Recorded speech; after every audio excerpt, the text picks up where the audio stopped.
Hello everybody, this is doctor Payal Chaubey. I am sure आप लोग मुझे फॉलो कर रहे हो my YouTube channel doctor Payal Chaubey, Instagram by the handle Aparajita doctor Payal Chaubey, और अब आप मुझे फॉलो कर सकते हो स्पॉटिफाई पॉडकास्ट पर। आज मैं आप लोगों के साथ बात करूंगी low amniotic fluid level in pregnancy. मतलब अगर आपका वाटर लेवल कम हो गया है प्रेगनेंसी में, मतलब मराठी में जिसको बोलते गर्भाशयातला पाणी कमी झालेला आहे। सो क्या करना चाहिए? प्रेगनेंसी होती है 9 मंथ्स 7 डेज की आइडियली, मतलब 40 वीक्स की जेस्टेशन। और प्रेगनेंसी में अक्सर ऐसे मोड आते हैं कि जहाँ पे हम गायनेकोलॉजिस्ट ये प्रिडिक्ट कर सकते हैं कि इसका लाइकर मतलब पानी का वाटर लेवल कम हो रहा है या नहीं हो रहा है।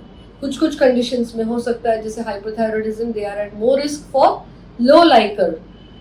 और अगर हमने डायग्नोज करा है कि इसका लाइकर कम है तो क्या करना चाहिए? मैं अक्सर मेरे पेशेंट्स को ये एग्जाम्पल बहुत कॉमनली देती हूँ व्हेन दिस कंडीशन कम्स। अगर किसी का लाइकर कम है तो मैं बोलती हूँ, imagine that you are in a room, right? अभी आपको एडिक्वेट अमाउंट ऑफ ऑक्सीजन है, तो आपका रहना, ग्रोइंग, आप मतलब वहाँ पे रहना इज वेरी नॉर्मली सीन। अब आप इमेजिन करो कि इसमें थोड़ा ऑक्सीजन लेवल कम हो गया तो क्या होगा? आपको दिक्कत आएगी, right?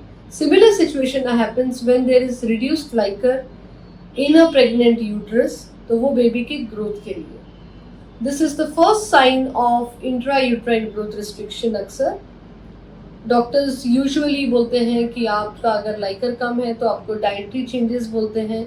Certain medical management is given in the form of IV infusions of amino acids. Then आपको अमाइनो एसिड्स ओरली दिया जाता है। आपको बोला जाता है कि बेबी के मूवमेंट्स की तरफ, फिटल मूवमेंट्स की तरफ ध्यान रखें। और आपको एक टर्म दी जाती है that you are now in high risk pregnancy category. Well, इसको बिल्कुल डरे ना, ये बहुत कॉमनली सीन एंटिटी है। और इसको हमने अगर राइट वे में मैनेज करा तो बहुत बार pregnancy can go up to term और at least till 37 weeks of pregnancy. ये दिक्कतदायक सिचुएशन तब होती है यदि किसी कारणवश लाइकर कम हो गया इन द अर्ली जेस्टेशंस, तो ये थोड़ा सा प्रेगनेंसी खींचने में प्रॉब्लम आता है। लाइकर जब एकदम सडनली दिखता है, सोनोग्राफी पे कम है, तो सबसे पहले ये रूल आउट करना चाहिए कि नीचे से तो लीकिंग नहीं है। इसके लिए मैं अक्सर मेरे पेशेंट्स को पूछती हूँ कि वाइट डिस्चार्ज है या नहीं है। We know that white discharge is physiological, normal in pregnancy and in menstruation. It becomes abnormal in pregnancy if there is leaking. Now what is leaking? Urine को हम रोक सकते हैं, right? That has got a voluntary control. But अगर Likert कम हो रहा है, that is leaking हो रहा है, मूत्रण फूट गई है, बैग ऑफ वाटर रप्चर हो गया, तो that can not be controlled. तो अगर इसके वजह से लाइकर आपका अगर कम दिख रहा है तो this is indeed a medical emergency जिसको हमको टैकल करना पड़ता है। Thank you so very much.